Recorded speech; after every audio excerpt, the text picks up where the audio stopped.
What's up, everyone? Welcome back to 1894. Me and Joe are fucking fuming. We're not going for a proper intro. We're going for this, right? First off, fair play to Tottenham. I thought they executed their game plan very, very, very well. They deserve to win, in my humble opinion. They deserve to win. We didn't deserve from it. Joe, before we talk about the ins and outs, the players who are shit, the players who are maybe above average, let us know. Okay, what were your thoughts first? Their game plan was plain and simple when they went before they even kicked, the ball was even kicked. They were going to sit there, they were going to play with Son at left back and Kulusevski at right back and play a back seven with the two holding midfielders in front of that, sit with 9 men behind the ball. Lump it to Kane, who would drop deep and then pump it to Son, and that's how their first goal came. And they did that pretty much 3 times. It was total defensive disaster on our part. We didn't deserve to get anything from the game defending like that. The penalty was a stroke of luck because Romero decided to do what Lloris was doing all game and decided to save it. Just absolutely abysmal, and yeah, we didn't deserve anything at all, and that's what we didn't get anything. I mean, but I've seen people put it down to striker this, striker that, a lot of nonsense. It doesn't help at all. It's confusing, and I'm annoyed. I was more annoyed at full time, but you have to say we didn't deserve anything, so what can you really expect? We have played against 3 managers since Mauricio Pochettino has been sacked, right? All 3 have set up in the exact same way with the exact same game plan. Sorry? 4. Ryan Mason. Yeah.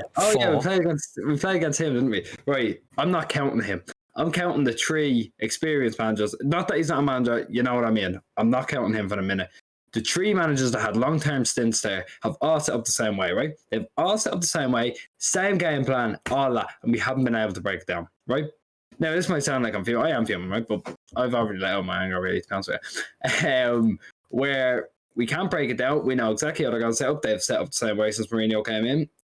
You could argue they set up the same way when Poch was there, but Poch played a bit nicer football. Poch more so had a go. But again, we don't know how to break this down. I don't know what the story with punting balls into 5'8" players are, and that leads me into my first point. Kevin De Bruyne was fucking dreadful again, right? He was dreadful. I'm sick of all this, if he had a striker, No, it's not if he had a striker. It doesn't help when you're putting the ball into rows there. It doesn't help when you're putting out for throw-ins. There was a time, right? I know he was frustrated, isn't it? 75th, 76th minute?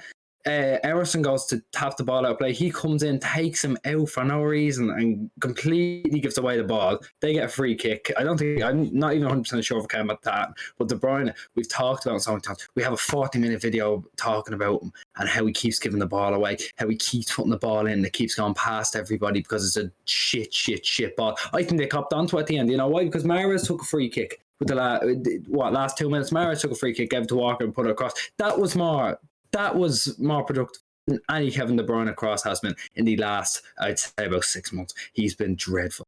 I'm sick of people tiptoeing around the situation saying that, mate, he's too good to be dropped. He isn't too good to be dropped. Gundogan's going out there and dropping 7 and 8 every game. Gundogan should be in that team over him. De Bruyne shouldn't be anywhere near this team at the minute. I'm sorry, right? You can't take Bernardo out of the team because he's putting in 7s and 8s. I say that. The only thing he put in the 7 today, I'm just, no, he didn't. I had to play around, so he didn't. But Bernardo, right, we've had De Bruyne play at the risk of Gundogan not playing, pushing Bernardo out to the right. He is doing everything to keep De Bruyne in. It's exactly what he did last year with Sterling, and it's really annoying me. It's really, really annoying me. Joe, I know you have a little bit to say about De Bruyne, so that should work away on it. Jeez, what can you say that hasn't already been said? Mother of God, it's becoming tiring.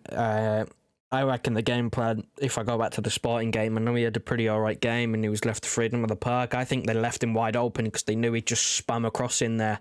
Mm-hmm. It's getting to the point where it is ridiculous. How can your highest paid player, your supposed world-class superstar, your best player, be so one-dimensional? We're in February. What is he playing at? What is he doing? Why is he just pumping crosses? Surely he learns after his 479th cross that it's not going to come off. It's not going to work. It's beyond infuriating. We must have had about 40 crosses. Cancelo as well, by the way. On a crosses. 44 crosses. On a sub note, Cancelo in the first half did the exact same shite. He'd try and cross it and it'd go out for a goal kick. It's doing my head in. Why do we resort to? They've got 8 defenders and our front line has an average height of 5'8". Why are we crossing the ball? What is the point? What is the plan? I've seen player ratings from other people. Now, I think Manchester Evening News gave him a 5, which I think is a bit generous, but they normally sort of give no lower than a 4, really, so that can be excused. I saw City Extra give him a 7! 7! Are you mad? Are you watching the same game? It's infuriating. I don't care how many times he touches the ball, he gives it away, he does nothing with it. You can give him the 7s all you like, but he's not getting any praise, and I'm sorry, he has to be dropped. He cannot play the big game. I think the derby is the next league game. He can't start that game. He just cannot. And he will. That's the thing. He will, because Pep wants him to play the game, but he can't.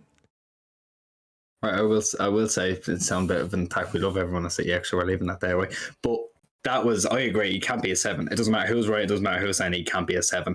I know, right? Me and you both know how good he can be. We know how good his deliveries can be. We know how good he is on the ball, how good he can be, but he's not hitting that, and someone needs to fucking say it, because there's so many people tiptoeing around it. That's really... that. Have you said your piece now? I think I've said my piece, and do you want to keep going? I don't want to keep going now. Right, you don't want to keep going. I agree, though, but I will say about Cancelo, at least he was pulling off a few shots.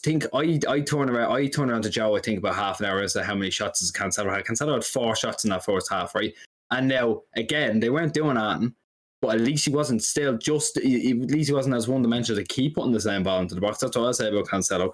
But, again, it was a team game. I will say, I don't think anyone was particularly standout. I think Gundogan had an okay game. He capitalized, like, he's the highest rated one here that I'm looking at. He capitalised on a loose ball that Laurie should have caught, and it was a good finish. That's what I'll say about Gundogan. I think he always operates quietly. Doesn't usually have many standout moments, but had one today.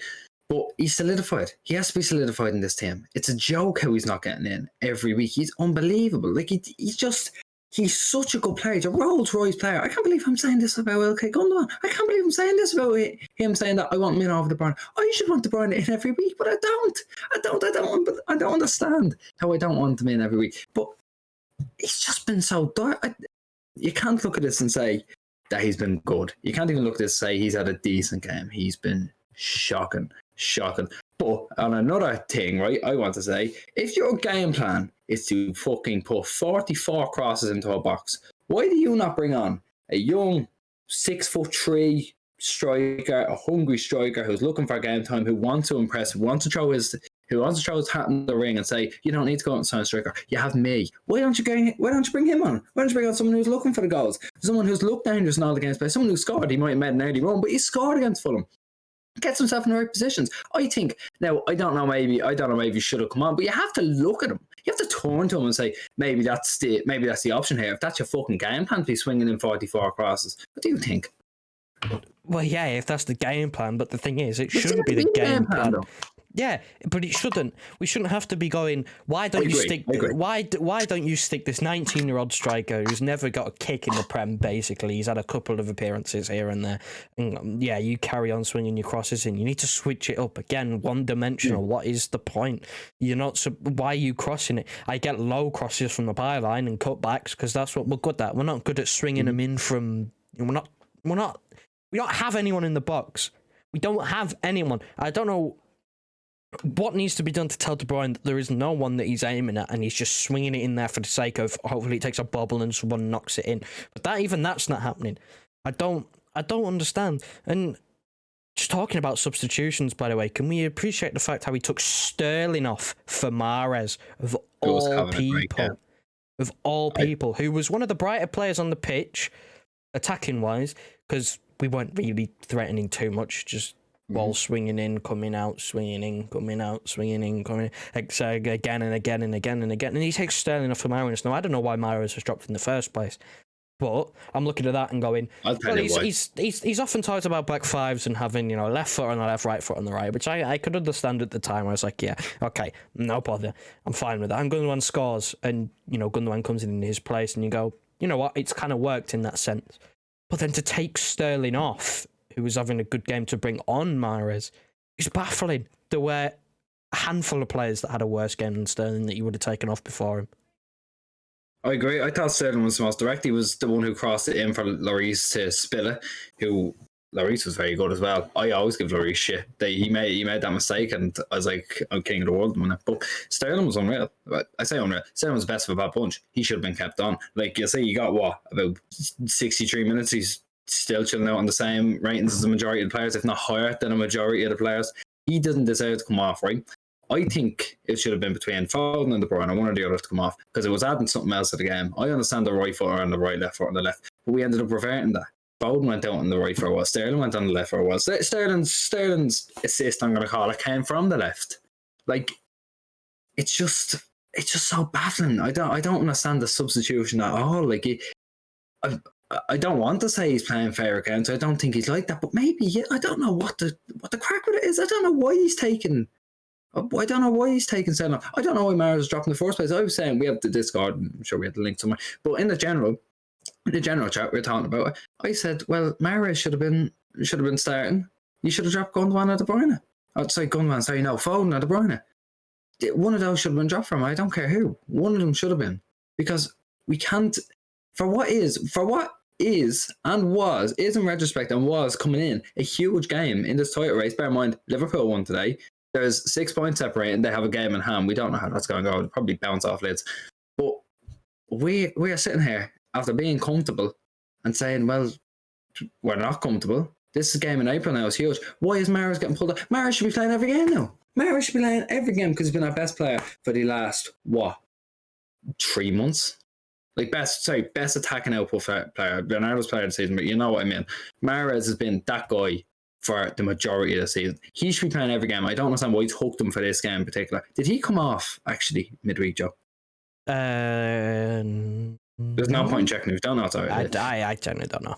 Yeah. But if he did, I don't think he did, but if he did, that makes it even more scary. I don't understand his train of thought. I know you already touched it, but we'll put up the player ratings now. I'm just gobsmacked at what we're looking at. So Ederson got joint man of the match. I thought he pulled off a fantastic save from Kane. I think there wasn't much he could have done about the other ones. The offside goal I thought he was very poor for, but that didn't count, so we're kind of leaving that. Cancelo got a 5. We already touched on him. Laporte, Diaz, Jesus Christ, played Son on about 50 times, but he gets a 5. I'm surprised he got that high, to be honest. Joe's being a bit kind there. And then Walker got 6. The only saving grace about him was the fact that he kept up with Son for a majority of the job. Oh, Jesus Christ. There could have been much lower on the defensive end, because that was where we fell apart. I don't know what was wrong with us today. That is the worst I've probably seen as a defensive unit as a whole since last season. I can't remember us being this bad this season ever as a whole. Like, you can have the odd time where you'll concede a couple goals because there's maybe one, maybe two players having an off day, but the whole back four were off it, completely off it. Diaz, for the first goal, 4 minutes in, he's the only player in our own half keeping Son onside, and that's how they scored the first goal to go 1-0 up off of it. Laporte, he gets a 6 because I didn't notice him that much. But the reason why he gets a 6 is because we conceded 3 times and I haven't seen him do anything particularly standout. Yeah, okay, he was in and around. He should do much better for that third goal, in my opinion. I don't know why he's in the penalty spot. I think the second goal comes from his half, from his side of what should be his side of the two. You know, I mean, I think he could have done much better for the second one. I think the second one and the third one's debatable. He could be in a much better position, but at the end of the day, he's not the one contesting the aerial duel. And you look at both of Kane's goals. I know the second one, header against Walker. Why is Walker going in the air against Kane? What is that about? Why is that happening? That's Diaz's side. Surely he should be the one going up for that header. You'd back him to win that one as well. And then, oh, Jesus Christ, you look at Cancelo. I mean, he tried, but again, the same thing. First half, cross out for a goal kick, cross out to no one.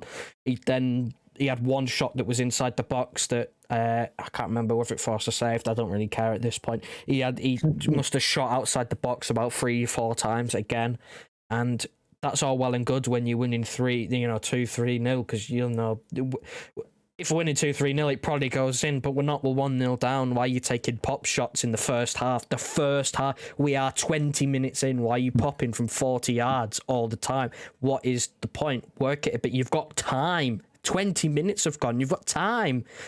It's puzzling. Again, probably one of the worst defensive displays we'll see all season from everyone. And I don't know where it went wrong. Again, Walker gets the best of a bad bunch because he's got pace and he managed to keep up with Son. Well, apart from the first goal, but again, it's not his fault if Diaz is the only player back. Keeping everyone on side. Yeah. I don't want to dig out Diaz. I think he's been fantastic since we got him, but this has to be one of his worst games. I tell you what, this is the campaign. This is where we start to bring John Stones in for someone. This is where he has to start coming back in. Fair enough, he can be error prone, but I mean, he fucking, like you said, you didn't notice Laporte. I say we would have noticed Stones trying to do something. I'd say we would have tried to notice him something. I didn't see or hear Laporte's game all day. I think he actually went down. I think he went down injured once, or maybe he went in for a header and stayed down for a minute, maybe once. I don't know. I didn't hear anything of him. I mean, it can be a good thing, I suppose, but you want your players putting in those performances that stops you from losing. I think I'm not sure if Stones today would have been the X factor, but I mean, he could have done something else. I don't know. I think it's time where he starts getting minutes back at centre back. It's the only way about it. Rodri gets a 6. Gundogan gets 7. I'm not even speaking on the Bruyne. He got 2. I'm not speaking on him. I thought Rodri, he lost it, but he won it back as many times as he lost it, I suppose. So he just looked a bit. He looked a bit out of the game. I'll say that. I don't think he was good. I don't think he was bad. Gundogan gets a 7. Just, I don't know. He was good. He scored the goal. His reactions were very good to latch onto the rebound. That was it. He always moves inside. It's hard to give those players to move inside at such a high rate unless they go out and score 1 or 2 and win the game. Of course. But Joe, what do you think of the midfield? Barron, De Bruyne, we've said enough of them. Said enough about De Bruyne. I think Gundogan speaks for himself. He should be playing for the foreseeable future because we've lost. He won't be. He's got a 7. No, he won't be. It'll be De Bruyne for some reason because one of Pep's boys at the moment, despite him being on awful form, considering what he should be doing. And then Rodri, again, I think you hit the nail on the head. He won it back as much as he gave it away. That's kind of how we summed it up. He'd do really well to win it back in the middle of the park, and then one dodgy first touch, or he'd hold on to it for slightly too long, pick the wrong pass, and he'd give it away within 2 seconds sometimes. He looks knackered. I don't know why. He had 2 weeks off. He then didn't play against Norwich. He then got taken off against Sporting. I don't know why he looks so tired, but it is a bit of an issue. Didn't play against Fulham now, so I don't know why he looks so tired. I don't think we have a midweek game to my knowledge, so no, we don't. Should be a good bit of rest there if he is tired, but we didn't. We controlled the midfield, but we still lost the game. That's it. And usually we say we control the midfield, but do you know why we control the midfield? Because they didn't have a midfield. They had their 8 defenders. They had the 3 men up top, which Cable basically dropping into a fucking hole in midfield. So they may as well. You know what I mean? They didn't really have a midfield. They had a defence and a forward line, one of which dropped in. That's how we won the midfield. We didn't win the fucking matchup. What can you do? Foden gets 5. I think he's been consistently shit for the last while. I think he scored against Sporting. He scored against Sporting. Again, goals patching up bad performances. De Bruyne's been doing it for a while. I think Foden's been doing it for an equally long time. I love both of those players. I love both of them with all my heart, but they need to pick it up if we're going to win this league, which we are still 3 points for now, 6 points clear. We are still in the driving seat. To win this league, we need these players to be stepping up. These big players. This De Bruyne, highest paid earner in the club. Foden, someone who's about to get another contract extension. We need these two to step up, and they're not doing it. Foden gets 5, and let's be fair, if he was you take like the 2 goals in the last few games out, probably getting consistent for us. Bernardo got 6. Don't know what he was doing being pushed out to the right hand side for the majority of it. You take Bernardo out of that midfield, right? It's like I genuinely I can't even think of a comparison. You take your one burst of energy out of that midfield and you lose everything, but you also lose everything about your team. You push him out wide. The only reason I remember back 1920, Bernardo was pushed out wide to accommodate Gundogan. Now he's pushed out wide to accommodate De Bruyne. The man can't catch a break. It's shocking. Sterling got 6 purely because he was hooked. He should never have been hooked. Joe, tell me about this before we wrap her up now. Well, I mean, what can you say? Sterling never should have been taken off. Foden scored a couple of goals in recent games. Hasn't looked particularly stand out, but you say because he's been on a bit of a goal scoring run, he kind of gets in the team, and plus he can play through the middle, which, well, who else is going to do that job now that there's no Grealish, he's injured, and You know, even Jesus, he is injured as well. Delap, he's never going to happen, is it? Let's just skate over that one real quick. So I understand, but I mean, it's so mind-boggling to see our player of the season be moved to accommodate someone who has been so off it this season. It's incredible. You wouldn't think it. In any other team, this wouldn't happen. I don't know what Pep's obsession is. I mean, I trust him in whatever he does because, of course I do. He's absolutely incredible. But today he got it plainly and simply wrong. His subs, his team selection wasn't the thing that he got wrong. I think you can make any changes to the team. It's understandable what he's done with the team because we have so many options. Well, we should have so many options that are playing well that he could really do anything with it. But it's the substitutions, the positions he played, certain players, he could have moved it around. And again, our midfield was a bit lacking today. We controlled it because Spurs just didn't have anyone there. But we didn't control it because it was necessarily that good. And at the end of the day, the two changes I make for this team moving forward is you get rid of De Bruyne, you bench him, put Mahrez back in. Yeah, let's just be saying you don't mean sell. Just cut that over there. No, not sell. No. But you bench him. You have to bench him. Yeah. It's getting to the point now where you have to. You put him back in Mahrez, who came on, superb penalty yet again, put it in the top corner. No one's saving that. You put him back in, and then you kind of have to work it from there. Who gets in that through the middle, that false 9 position? Do you stick with Foden? Do you put De Bruyne there instead because he's not been playing there? I don't know why in his inconsistent run of form that he's on, he hasn't been tried there. It's strange. Or did you put Grealish there when he comes back? Jesus there? Or did you just throw Palmer in there because he was playing well? I don't know where he's at the moment, but he's injured. It's a real. We've been told he's injured. It's a real head scratcher, but Mahrez has to come back in and De Bruyne has to hit the bench. Definitely. That's for the short term. That's what it has to be until someone picks up a bit of form. Because right now, our best players are Mahrez, best players Bernardo, Sterling's up there. Cancelo should be up there usually. I'm willing to give him a pass because he's usually fantastic. Rodri, again, willing to give him a pass. He's usually fantastic. But you can't keep playing these out of form players and expect them to turn one around.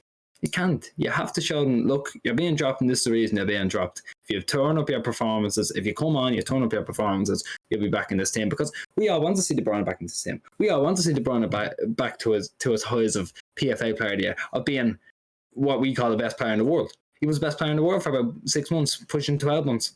But what's he at now? I don't know what's changed. I don't know if he just can't accommodate himself or he just can't adjust himself to a new system. If that's it, then he's not the best player in the world. He's the best player in the world be able to do that. But look, we'll leave it there, right? We're all fuming. We've all had a little while. I feel a lot better at this therapeutic, to be honest with you. But we'll see as I think we have a couple of videos planned midweek. Don't forget to subscribe. Don't know if he's made this far, but really subscribe, like, comment, helps the algorithm. Share it around. Do what you can do. Join Discord. You know yourself. Go on. We'll see you next time.